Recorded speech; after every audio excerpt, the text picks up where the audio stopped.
Boom. We're live! Damn, we're back!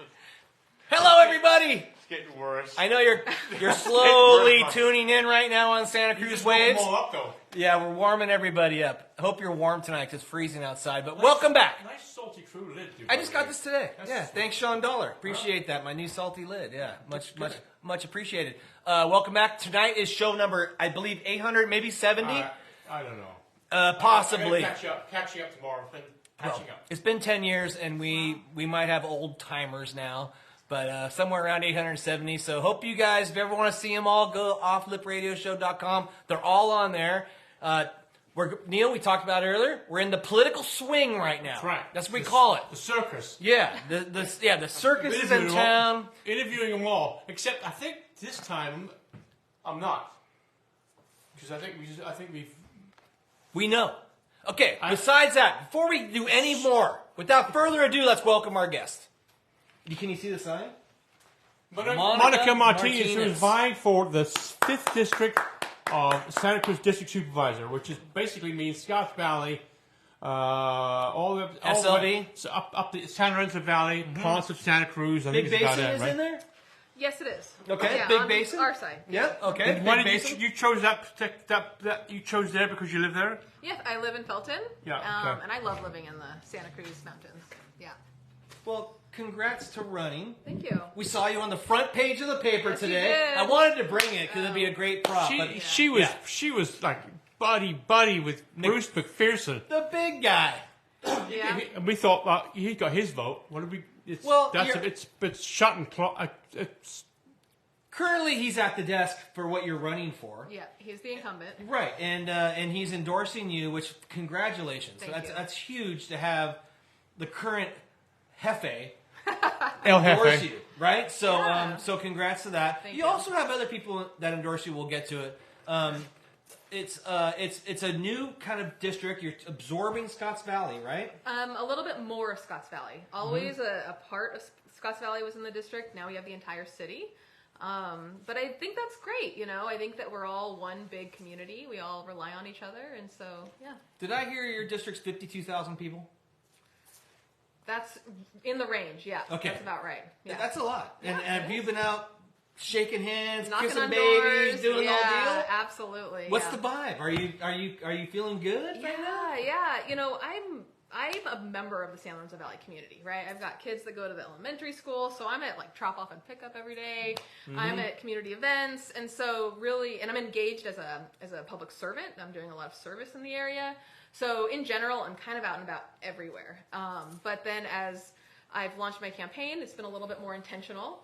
I'm knocking on doors. I was knocking on doors on Sunday in Scotts Valley, talking to folks, and it's really fun. I'm getting a lot of support. As you knock on doors, Scotts Valley, I know that has to be one of the biggest topics, fire. Yeah. And I know we have that on the show. It comes up all the time. Yeah. It has to be, well, it was a natural disaster. It's like a Loma Prieta earthquake. There's only a few, right, Neil? There's only a few things like that in our community. Right. How many years has it been now? 4 years? Well, it was 2020. Okay, so we're almost 4 years into it. Yeah. How, in your opinion, how have things gone since the fire? And I know it's a big part of your constituents' concerns. Yeah. How can you help, and what's going up to this point? Sure. Yeah. I mean, I think that fire recovery is probably the number one issue that I hear about when I'm knocking on doors, because our community, our neighbors, like, we want our neighbors back. 911 homes were lost during the fire. But why didn't our community or our leader, public service leaders back that time, didn't rub their hands like, okay, we're going to help these people. We're going to rush. We're going to get these permits done quickly. We're going to help these people out. And here we are today. People still probably dealing with permit issues. Yeah. You know, I think it's one of those things. I think there's a lot of momentum early on. There was a lot of interest. We heard a lot of words like, hey, we are going to get people back home. But we haven't seen the action. And we haven't seen the accountability at the county level. I think that our county has a culture of kind of slowing things down at the planning process, a culture of slow growth, and I think that's really tripping us up and getting in the way of our priority, because I think any one of us would agree that our neighbors deserve to rebuild if they want to rebuild. And so, I mean, whether I'm in SLV knocking on doors, Scotts Valley knocking on doors, fire recovery and fire prevention is probably the biggest issue that I hear about. You asked, like, what do I do? You know, I think that the first thing is it starts with accountability, like I said. We don't even know how many people who lost their home to the fire actually intend to rebuild. We know how many people have started the permitting process, but I want to actually poll and talk to and survey every single property owner that lost their home. Why do you want to do that? Because I want to know what our number is. Because once we have a number, we have to be accountable to it, right? That would be how many people actually want to are rebuild. intending to rebuild. Right. Because I personally have friends who lost their home and they're not planning on rebuilding. They use their insurance payment. They bought a place in Berkeley. They're not coming back. Some land shifted. It's nearly impossible to rebuild. Right. So let's get them out of the count and let's talk. If there's 403 people who are planning to rebuild, let's create a system of tracking that and just not, checking them off one at a time. And let's, look at an issue that a single family is having and, casework it with all the department directors until we get them through the process, because that can open up the way for 10 more people who have the same issue. I did this project back when I was the executive director of Homeless Services Centers, now Housing Matters. It was called 180-180. And we set a goal to house 180 of the most vulnerable people experiencing homelessness in less than 2 years. What's the most vulnerable? What's that include? It's medically vulnerable, technically like the most likely to die. So we surveyed people experiencing homelessness, and there was a set of conditions. And the top 80 of the most medically vulnerable, we had them by name. Yeah. We knew where they slept. We knew what their condition was. And then we were accountable. And you can't just walk away. Right. So then we started knocking them off name by name, person by person, and getting them case managers and volunteers and support funding to get them housed. And we were able to exceed our goal. We housed 200 people within that time period. Right. So what if we took the same approach when it comes to getting people to rebuild? I want to know the list of everybody, and I want to just work it day by day. And as a supervisor, it's about directing the staff and directing the leadership and holding them accountable to get them there. And so how many houses? So you said over 900 have burned, and how many so far have rebuilt? 52. 52 out of 900. It's totally unacceptable. I'm embarrassed to say it, even though I'm not accountable to it right now. Right. Do you think that's because you think that's the fault of the political arena, or is the fact or is it their choice? No, I think it's. I think that people would be really offended to hear that it's their choice not to rebuild. I think that as far as the people who are working their way through the process, I think people are trying. Yeah. I think that there are bureaucracy. Layers in place that are standing in the way. I think some of them are local, so if there's any sort of local code or compliance issue that we can change, we must change it. And some of it is at the state level. I know we were talking earlier about like Assemblymember Gail Pellerin. She needs to then advocate for some state changes that allow our local residents to rebuild back to the condition that they were at before. Right, and so, right. You actually were evacuated for the fire. Yeah, absolutely, for almost a month. And I had 3 children at like 6 and under at the time. And financially, where'd you that go? Must have been rough, right, for you personally? I mean, and your home survived. You actually went back. Super fortunate to have a place to go back to. But, I was a parent of small children in the middle of a pandemic. That was back when they closed the parks. Do you remember when like the parks had like yellow tape around them? Yeah, I remember. And I was also the CEO of a healthcare organization responding to the pandemic, trying to navigate all of that, while displaced. And it was a really shit show. Total shit show. And like one of the hardest things, like I look back and I'm like, how did I get through that? And so it was a motivator when it comes to running. Honestly, I felt like that's why Bruce endorsed you. Well, it was hard. He knows I can do hard things. You really have an interest in what's going on. Yeah. Based on experience and based on your neighbors and the people who live in your community. When it comes to those 50 people, is there a reason that those 50 got built already and 850 haven't? Yeah. Were those 50? Were they financially capable? I mean, I don't know. What's the breakdown of that? Yeah, I don't know the breakdown. I think that data is critical to getting the next people housed, right? Like, I want to have the answer to that question. I think that our entire county should know the answer to that question, because that'll help us. It'll give us clues and evidence to help the next set of people rebuild. I think some of it's probably like geologic, right? Like homes that where the neighborhood is mostly still intact, and they have some of the basic infrastructure that makes it easier. But our district, we're struggling with basic infrastructure. We're struggling with water. Oh yeah, big basic water issue is huge. Right. And power and a lot of other, septic roads. And so I think that, there's probably a lot of variables that contribute to how people have been able to navigate the process yet. But all I know is like what's been happening isn't good enough. And nobody could say that. I recently saw, one second, Neil, here, but I recently saw that your district is the #1 landslide district in the state of California. Oh my gosh, I've heard that too. Yeah. Yeah.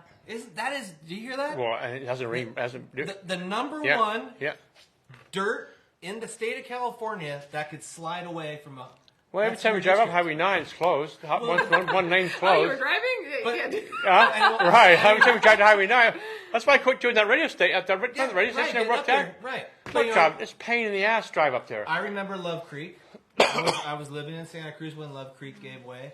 I mean, we've had a fire, but there's other potentials coming up that I feel like you really have to get ahead of, and that's a challenge for any leader to get in front of that. Yeah. So when Bruce had he put his arm around you, right? Put his arm around you and it's paper.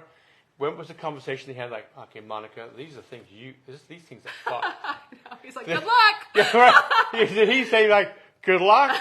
Or what were those things? What were those things he said? Good luck to? Yeah, no. I mean, I think that Supervisor McPherson, like, he's done a good job. He's been there for 3 terms. He's been, he's made some major progress on a number of issues in the district. I think that anybody in his seat in the middle of 2020, when the fire hit, the pandemic, and everything, would be exhausted by everything that hit our district and our county. As a public health leader, I was exhausted by COVID response, right? And so I think that I want to thank him for what he's accomplished, and also like I bring fresh energy and I bring a different approach, and I am frustrated like every other resident in the district, and I have a sense of urgency that I think probably his office lost over time. Can we talk also about PG&E? Oh gosh, that's a bad word in the district. You can't. Right, it's a bad word in that district, right? Because every time if it's one raindrop, the power goes out, right? The power goes out like every day, not every day, but. What is it? How could you approach that monster? Yeah. Because there's a lot of people complain about PG&E. One being our friend Rosie from KSCO. She's always bitching about that. But because of their liability, they turn off the power now when the winds are strong. Right. And we live in a windy coast. Right. And so either we go underground, which they're trying up there right now. Are they trying to go underground? Are they trying to do that or no? It's all about money, right? And it's about priorities. And they want to go underground everywhere, and I'm not sure that at this point they see SLV as the priority. I think one of the changes that I'll bring as how can they not see SLV as being? How can they not see it's that? It's all based on meters, Neil. The more meters that are hooked up, the more money they're getting. Yeah, and it's not that easy to dig up there, right? It's not that easy. So I think one of the differences that I'll bring as a supervisor is that, I live in Felton. When the power goes out, you don't need to contact my office to let me know that the power is out, right? Because you won't be able to get hold of me. I completely know that the power's out. I know when the roads are closed because I can't pick up my kid from school. Right. I know exactly what it's like to live up there. Right. We haven't had a supervisor that lived in the San Lorenzo Valley representing the 5th District since 2002. Wow. So which is the majority of the district. It is. Right. It is over 60%. And so I think just by way of having a resident in the seat, there's going to be a lot more attention on basic infrastructure issues like PG&E. Now we know a lot of the PG&E, the governance happens at the state level, and again, that's where our state partners like Assemblymember Gail Pellerin, like Senator John Layard, those are my colleagues. I've been working with them for a long time professionally. I want to be their ally and their voice and their partner to give them the real life experience of what it's like to live there, right? I mean, I do a lot of my work, like many of us, I do a lot of my work from home. Right. How do you work from home when you have no power, right? But then how do you get to work when your roads are closed, right? It's very difficult. And Trees are down. Yeah. But there's a choice when you live up there. That you know that's going to be part of the deal. You lose your power, your roads are going to be closed. That's the way it is up there. It's what living in the country is all about. Right, but we deserve more. Let's be real, Neil. Yeah, I do. Yeah. We deserve much, much more in the 5th District. There are county resources that get allocated. We've seen what's happened when a road gets washed out in maybe the Aptos or SoCal area, like how quickly that gets fixed. It's amazing what they can do in a weekend. It is, or like when there's a major storm in the capital area, like the governor came, the president came, but we're up like drowning in the San Lorenzo Valley, and we're stuck in our homes, and so we don't have that same attention. And so one of my missions in life and as a supervisor is to bring attention to the residents of the San Lorenzo Valley. It's difficult to live up there, and we're real people. We're contributing to the county like everybody else. We work here. Right. We're raising our kids here, and so we need our fair share of resources. I feel like anyone that lives in the valley that's listening right now has to be like, we got our voice, right? Well, we're trying. Yeah. Vote for me. Yeah, right. Well, I mean, Yeah. that's important. Well, speaking of voting for you, how do people vote for you? People listening right now, how do they vote for you? Yeah, so March 5th is the primary election. Okay. March 5th. Yeah. Think about that for a second. That is. It is December. Yeah. So that means that the ballots are going to be in your mailbox on February 5th. Vote early, please. And by March 5th, there's a chance that I can win this campaign outright. I know you've discussed this before, but the way this campaign works is if one candidate gets 50% of the vote plus one, they become the supervisor-elect, and they don't have to go to a runoff in November. Right, so gotcha. I really need your help to get there. I did read in the paper that some of the other possible people running against you haven't even signed up.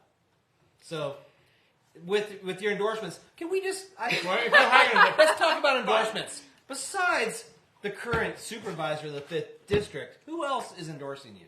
Let's stop maybe your top five. But anybody, those candidates who haven't signed up yet are thinking about it after what they saw on the front page today. Like, why am I bothering? Because how much does it cost to start with? You got to write a check for $1,400 to begin with, to don't you? get on the ballot, yeah. Right? And you got to raise that money, You don't raise that money. I'm completely doing this. I'm not funding my own campaign. I'm completely doing it by contributions of our community. Okay. Do you need funding still? Absolutely, yeah. You have a website, obviously, and a Facebook page? Yeah, MartinezForSupervisor.com. And I would love your endorsement. Sign up for my email updates, contributions, make a huge difference. But you want to talk about endorsements, and I'm really proud of my list of endorsements. I'm working really hard on that. Do you have a top five, or is there more than a top five? I don't want to. Let's not call them Let's the not top fit? five. Okay, all right. Five that just come to mind. Okay. Five good ones. I'm ready. Yes. Because so it's like, what? Am I number 6, 7? I changed my endorsement. I know, you can't do that. Okay, But five that you love. You talked about Supervisor McPherson, and obviously that means a lot to me.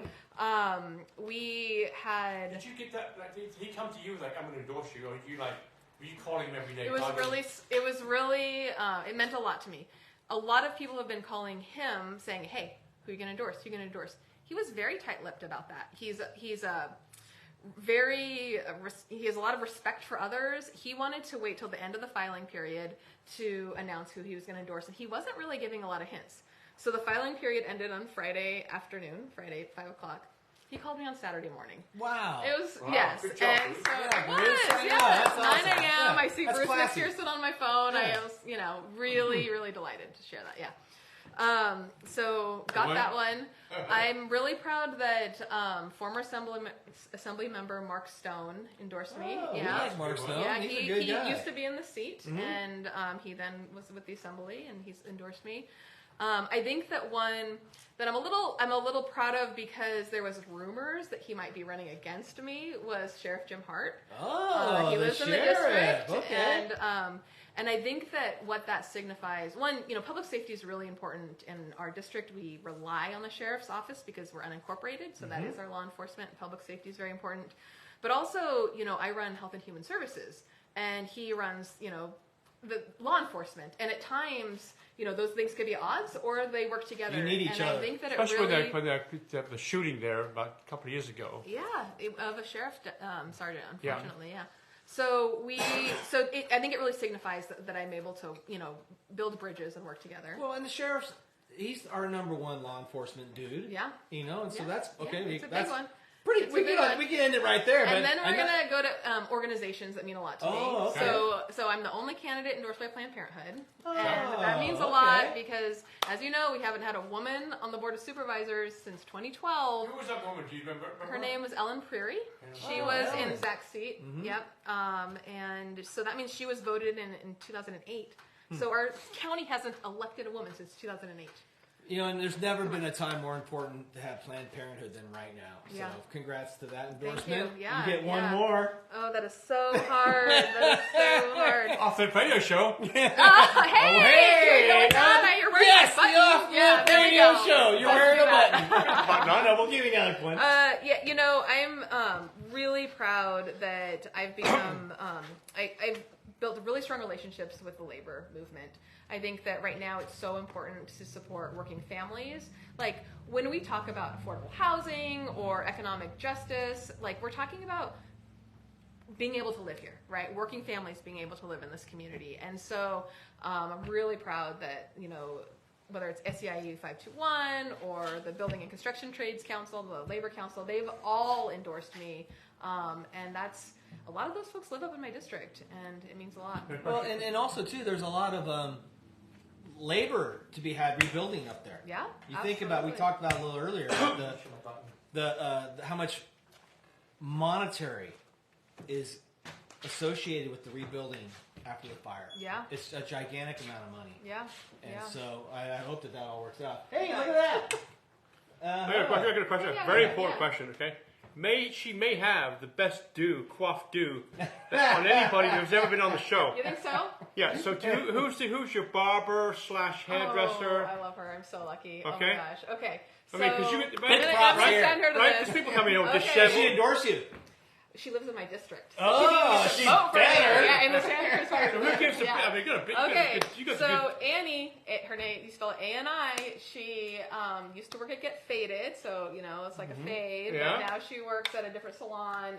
She's been my coiffurist. hair lady for a while. Do we call that? What? Barber? I don't know. Hair Barber? lady? Yeah. Yeah. But man, she's the best, and she's also a lot of fun, Right. so Look at appreciate that. that. Best hairdo yet. I don't know. You think so? Because, Yeah, I think. I mean, We've had everybody on, as you know, people. but that's Yeah, got I that appreciate has that. personality, right? Yeah, That's I got- appreciate that. I'll take that. Yeah. You know. So tell Annie to do a good job. Your favorite band? Ooh, that's a good one. Do you know the Tedeschi Trucks band? No. Okay, well. That's one of them? Okay, that's one of them. Okay, who is it? All Tedeschi Trucks band. Tedeschi Trucks People Band. who love like the Allman Brothers are like, Oh, oh my okay. god! Yeah, I love yeah. Well, I love Allman Brothers. If it's similar Yeah, to the Allman yeah, Brothers, that's yeah. awesome. Okay. Yep. I'm a big Brandy Carlisle fan. That's for all the, Okay. Brandy the women Carlisle. out there. Oh, I gotta love Was that Brandy. from like 1942? Oh Brandy my gosh, Carlisle? you're thinking somebody much different. Oh man. Was that you or Was she Yeah. 80s? Was she 80s? No. 90s? No. Oh man. True Okay, Love Brandy Radio. Carlisle. God, I listen to a ton of music. I'm a big K-Pig listener. I Oh, love to say okay. that. Yeah. No, that's great. Yeah. K-Pig's Have awesome. you ever, Yeah. since I contacted you, when I contacted you, have you ever heard of our show before? A little bit, yeah. So yes, but only because you interview political people. And I'm in their circle. So like when Shebra was on here, I was kind of tracking. John that Nair's one. been on a bunch of Yeah, times. yeah. We love John because he doesn't bullshit anybody. No. No. But yeah. we love having, for one, we educate ourselves. Yeah. We educate people who listen and watch. And We don't grill anybody. and we also get to know you. Yeah. And that's the best thing about this show and sharing it with the community is that you don't get a lot of that.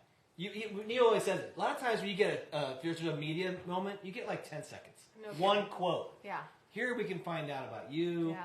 what you stand for, where you live. More people are going to learn more about you tonight than they'll learn probably in any other facet. So, the day you get elected, top 3 things you want to work on are? Yeah. What are the top 3 That's things you want good. to work on? Number Fire. 1, fire recovery. Yeah. Right? And I'll actually like to say disaster recovery. So if you lost your home in a winter storm, Yeah. I count that in disaster recovery. Number 2, disaster preparedness, because it's only a matter of time that the next thing is going to hit us. When you say something like that, are you holding classes or are you people going to go to a YouTube video that you Yeah. made, or how? What are you guys going to do? I think there's a lot of informal organization that happens when a disaster hits the San Lorenzo Valley, for example. Lots of neighbors helping neighbors, lots of small community groups, but there's no infrastructure around that. And I think there's so much more the county can do to shore up the support that we have there. And so I really want to be a leader that advances that. The next thing is affordable housing. I think that's huge. It's been something that I've worked on my entire career. And as a kind of healthcare professional, I see the impact of not having enough affordable housing. So Are the people who can't afford affordable housing, or people who do affordable housing, are they actually getting it?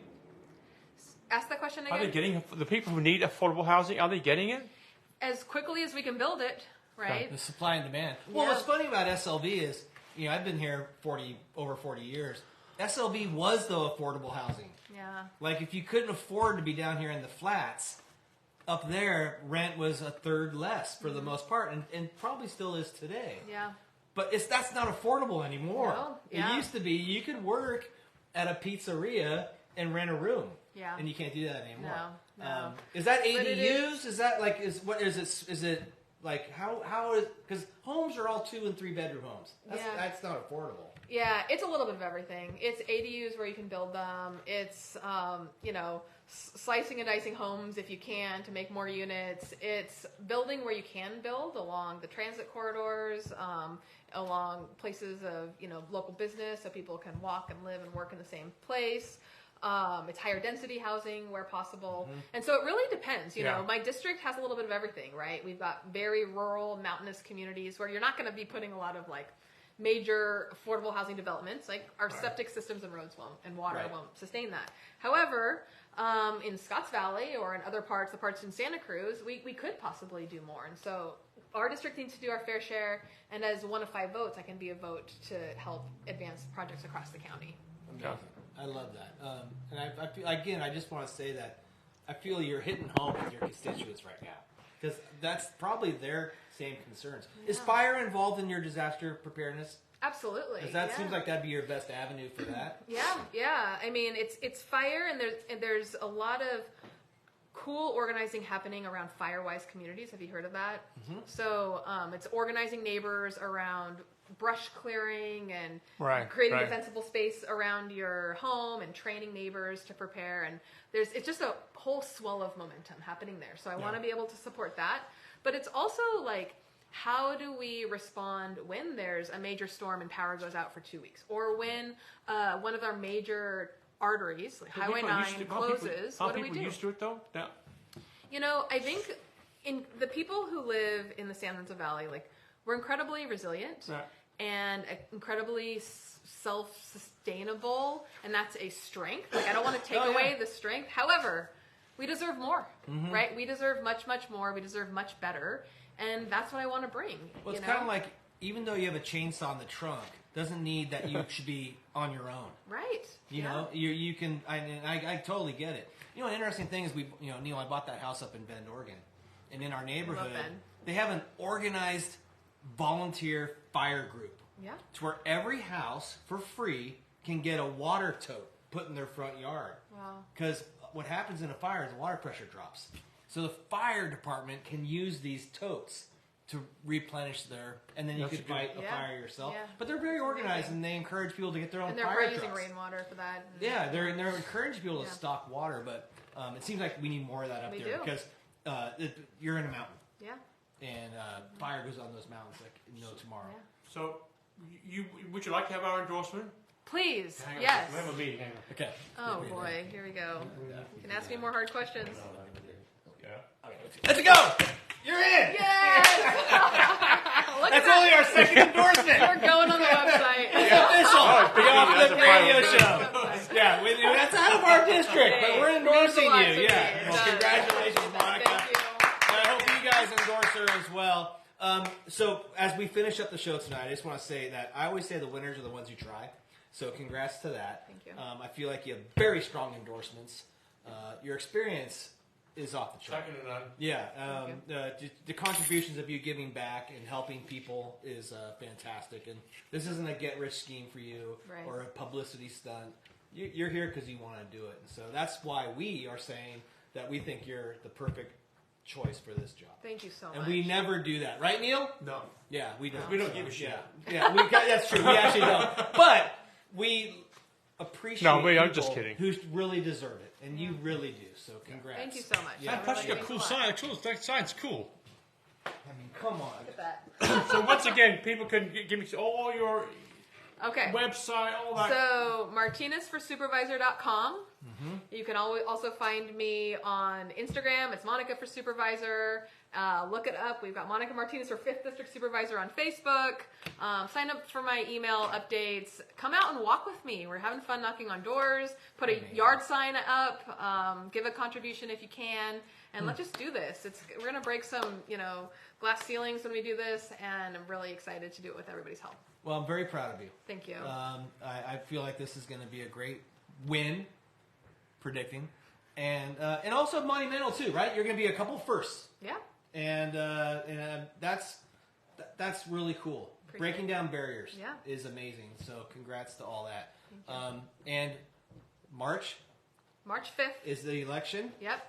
That's ballots going to be in their mailbox when? February 5th.